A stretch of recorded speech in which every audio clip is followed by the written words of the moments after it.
Assalamualaikum warahmatullahi wabarakatuh. Waalaikumsalam warahmatullahi wabarakatuh. Apa kabar semuanya anak-anak? Sehat, Pak. Alhamdulillah sehat. Alhamdulillah. Semoga kalian semua selalu dalam kesehatan, ya, tidak kurang satu apapun. Baik, silahkan ketua kelasnya, Nak Arif, untuk bisa memimpin kelasnya agar berdoa terlebih dahulu. Di tempat duduk siap gerak, berdoa mulai. Bismillahirrahmanirrahim. Doa selesai. Baik, terima kasih Nak Arif yang sudah memimpin teman-teman untuk membaca doa di pagi hari ini. Semoga dengan doa yang kita panjatkan, kita dimudahkan dalam mempelajari ilmu-ilmu Allah. Salah satunya adalah pendidikan agama Islam. Amin ya Rabbi. Amin. Baik, anak-anakku sekalian, sebelum Bapak mulai pelajaran, lebih dahulu Bapak akan cek kehadiran. Ya, Ahmad Sofyan. Hadir, Pak. Ahmad Arif. Hadir, Pak. Haryono. Hadir. Atia. Hadir, Pak. Iqbal Irawan. Hadir, Pak. Alhamdulillah, semuanya sudah hadir ya. Baik, anak-anakku sekalian, pada pagi hari ini ya kita akan memulai. Sekarang coba Bapak mau bertanya sedikit kepada Ahmad Sofyan. Ini masih ingat nggak sih apa yang kita pelajari di minggu yang lalu, Ahmad Sofyan? Tentang jenazah, Pak. Tentang jenazah, ya, tentang jenazah. Kemudian Iqbal Irawan. Ya, Pak. Lagi di dalam pembahasan jenazah itu yang kita pelajari. Yang kita pelajari kemarin itu baru memandikan, Pak. Baru memandikan. Baik. Nah, anak-anakku sekalian, saat ini di sini Bapak akan mengajak kepada kalian ya untuk melihat satu tayangan yang mudah-mudahan ini bisa menjadi iktibar bagi kita semuanya ya. Nah, di sini silahkan kalian lihat ya. Silahkan kalian lihat dari tayangan video berikut ya. Disimak baik-baik ya. Disimak baik-baik ya, disimak dengan baik karena nanti Bapak akan memberikan pertanyaan secara langsung ya. Akan memberikan pertanyaan secara langsung.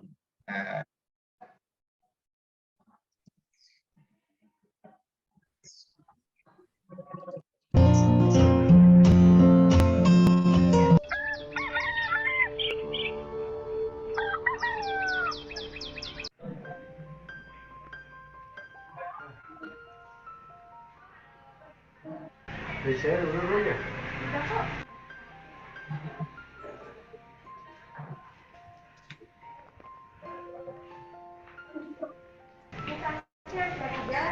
Ya.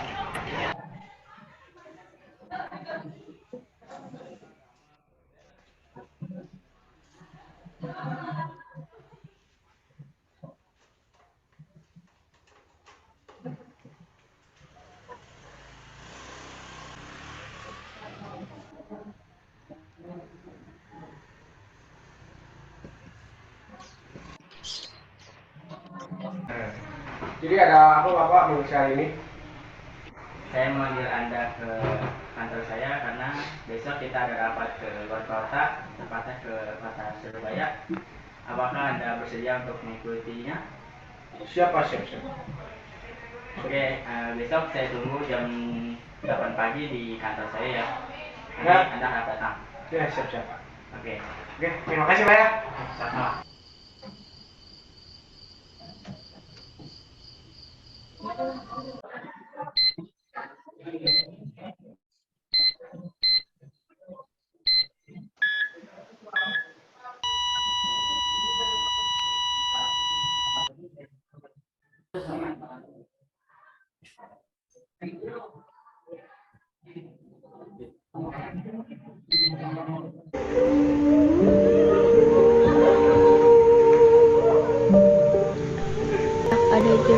sama sekali dalam hidup ini, tapi kematianlah yang benar-benar menjamin segalanya. Mengapa kita masih saja terlalu sibuk memperhatikan hidup daripada kematian? Bagi dunia, kamu mungkin adalah seseorang miliarder, selebritas, atau tokoh penting. Tapi bagi malaikat maut, kamu tidak lain hanyalah sebuah nama yang sudah ada dalam daftar kematian.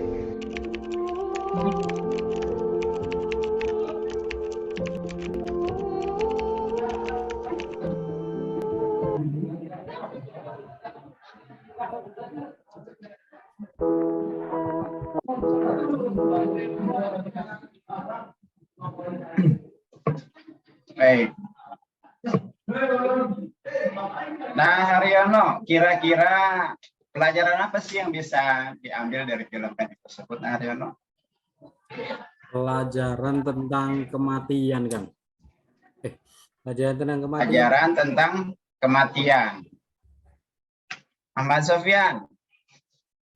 Kematian adalah sesuatu yang pasti. Kita, Kematian adalah sesuatu yang pasti. ya, Atia.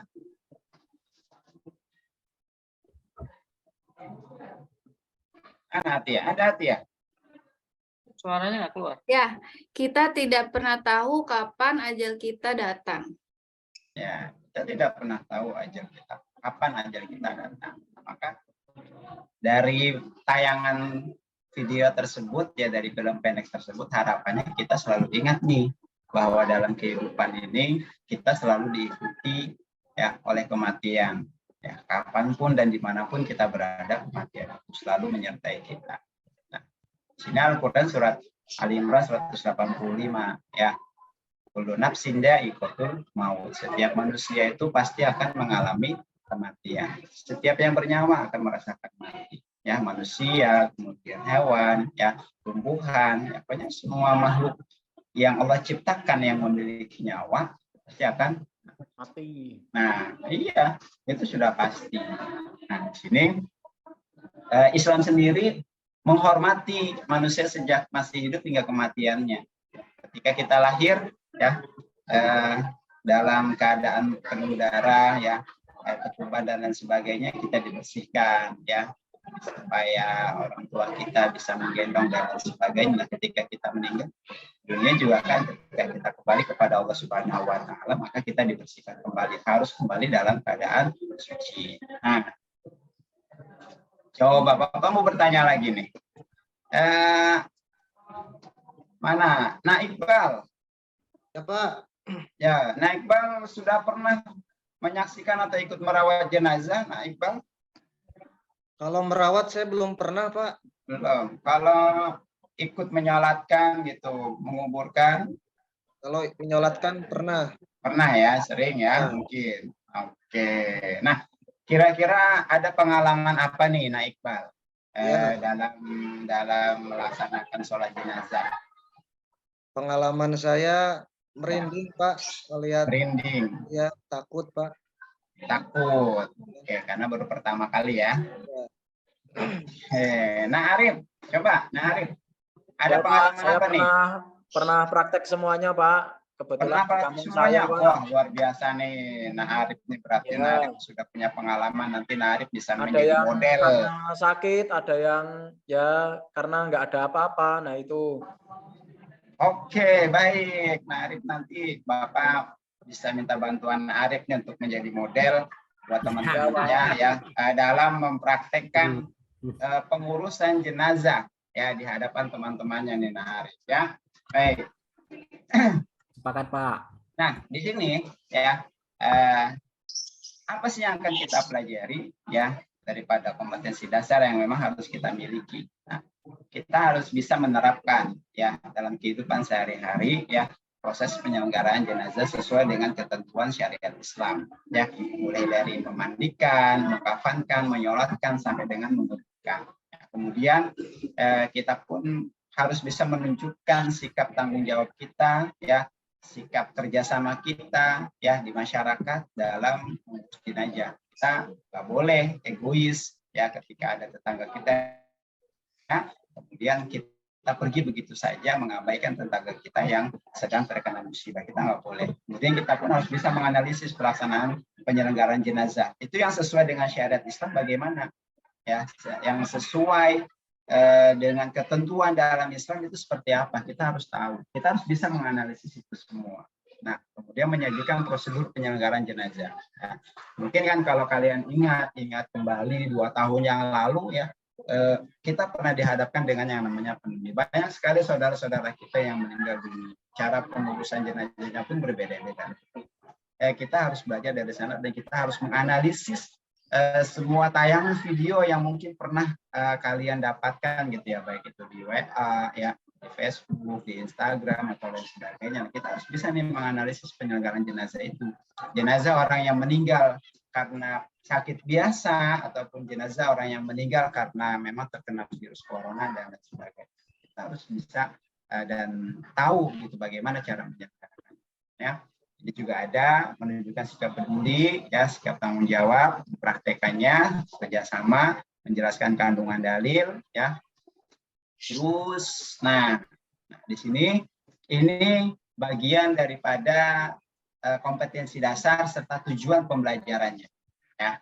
Nah, sebelum kita masuk lebih jauh, ya, di sini ada sedikit ya, atau ada beberapa pertanyaan yang kalian harus jawab terlebih dahulu. Nah, kenapa hal ini harus dilakukan? Ya, karena hal ini dilakukan untuk mengetahui sejauh mana pemahaman kalian ya di dalam materi yang akan kita pelajari saat ini. Ya, silahkan, yuk diklik linknya, ya, linknya diklik, ya, kemudian nanti kalian jawab ya beberapa pertanyaan yang ada di dalamnya, ya, baru nanti Bapak akan tunjukkan materi berikutnya, ya.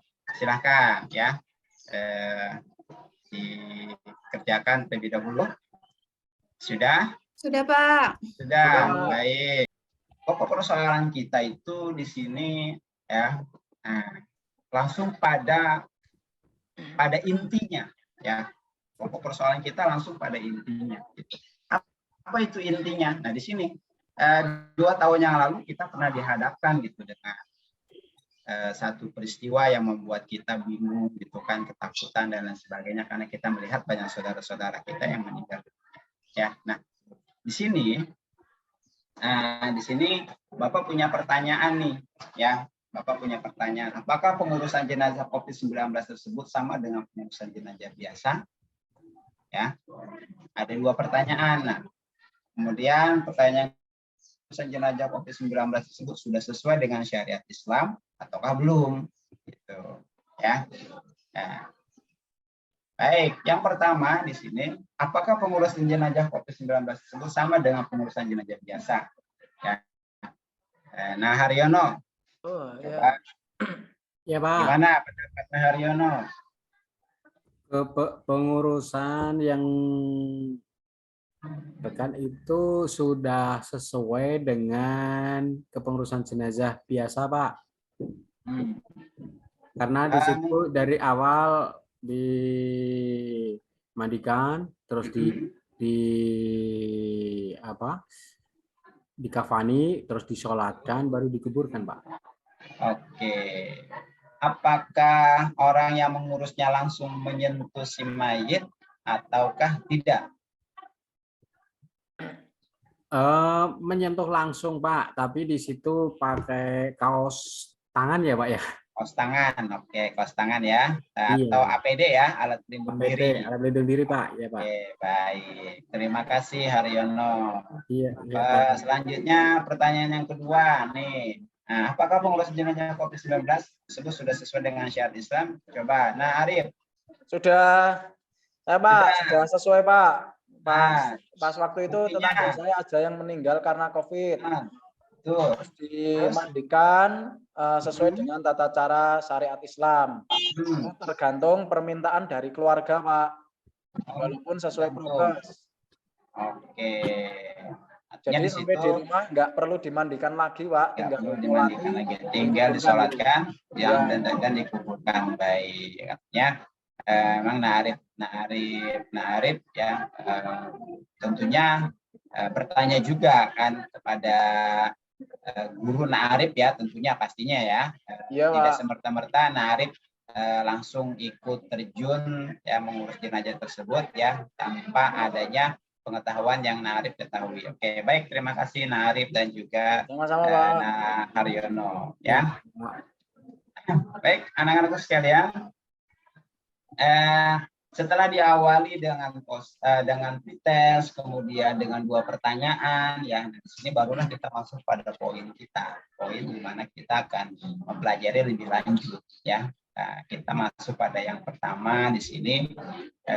Kalau kita lihat gambar urutannya ya, ya ada memandikan, kemudian mengkafankan, kemudian menyalatkan dan menguburkan, ya. Maka kita berbicara tentang kewajiban kita sebagai seorang muslim dan muslimat terhadap saudara-saudara kita yang lainnya, yaitu ketika meninggal dunia maka dikenai hukuman, ya, hukum lalu kifayah. Artinya jika sudah dilaksanakan oleh sebagian orang, maka sebagian yang lain sudah terbebas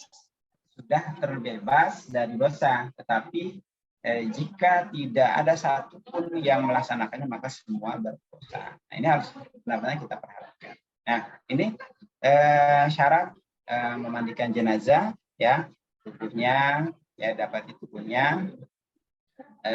Ini walaupun hanya sebagian, bukan karena mati syahid, ya, beragama Islam. Syaratnya apa bagi orang yang memandikan? Jadi berakal balik, memandikan jenazah, kepribadian jujur dan soleh, terpercaya, amanah, jenis kelaminnya sama. Jika jenazahnya laki-laki, maka dia dimandikan oleh laki-laki. Jika jenazahnya perempuan, maka dia dimandikan oleh perempuan. Nggak boleh jenazah laki-laki dimandikan oleh perempuan, kecuali nih istrinya, ya, atau keluarganya yang memang masih ada hubungan darah, nah itu baru diperbolehkan, ya. Nah, ini hadisnya, ya, hadis Nabi SAW tentang memandikan jenazah. Ketika kita akan memandikan jenazah, ya, maka acuannya di sini, gitu. Jadi memang ada beberapa perlengkapan, ya, peralatan yang kita butuhkan di dalamnya. Nah, termasuk di dalamnya adalah daun bidara, ya, kemudian kapur barus, ya, ada kamper, ada wewangian yang itu kita gunakan, kita campurkan dengan air untuk membasuh, ya, pada basuhan terakhir, ya, bagi si jenazah. Kenapa hal itu dilakukan? Agar jenazah tersebut harum. Nah, itu yang memang harus dilakukan oleh kita sebagai orang yang peduli, ya, dan juga memiliki kewajiban terhadap saudara kita seagama, ya, seiman. Nah, ini dia tata caranya, ya. Ini gambar-gambar yang menunjukkan atau cara bagaimana kita menuju jenazah, ya, ketika dimandikan. Nah, ini posisi yang seperti ini, ya. Ini posisi di mana jenazah ini akan dikeluarkan kotorannya, ya. Nah, kotorannya jadi diangkat setengah badan, dibuka, ya, setengah dulu seperti ini posisinya, kemudian kakinya ini dibuka, ya, kakinya ini dibuka membentuk letter A. Nah, dibuka sambil tangan yang satunya lagi membersihkan bokongnya, ya, menggunakan kain, ya, sisa-sisa dari kain kafan yang telah terpakai, kemudian disiram, ya. Kemudian ini juga digosok, ya, bagian-bagian anggota tubuhnya, dan ini juga sama posisinya seperti ini, gitu. Jadi nanti ketika kita akan praktek, kita tidak jauh berbeda dengan gambar, ilustrasi gambar yang ada di situ, ya. Kemudian ini juga langkah-langkahnya, ya, langkah-langkahnya juga sama, ya. Nah, ini mandikan jenazah COVID-19 bagaimana? Ini ternyata sudah ada di dalam fatwa MUI, ya, Majelis Ulama Indonesia nomor 18, ya, tahun 2020, ya. Nah, rekan-rekan sekalian yang berbahagia, ya, ini terkait dengan proses memandikan jenazah, ya.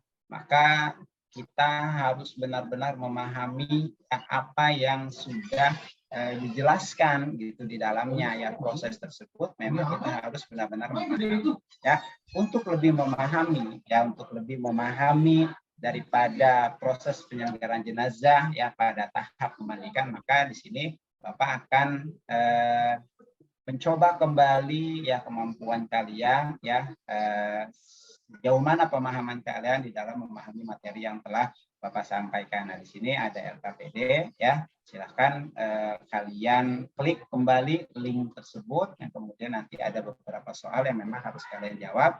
Nah, hal itu dilakukan juga untuk mengetahui ya pemahaman kalian di dalam menjawab pertanyaan dalam bidang pemahaman ya. Baik, kita pilih ya. Coba Natia bisa untuk memberikan kesimpulannya. Kesimpulan.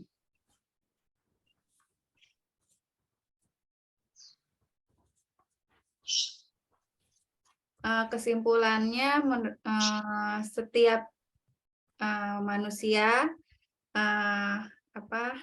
diharapkan melakukan proses memandikan jenazah jika di kampungnya atau di tempatnya ada yang meninggal, gitu, agar mendapatkan pahala di mata Allah Subhanahu Wa Taala.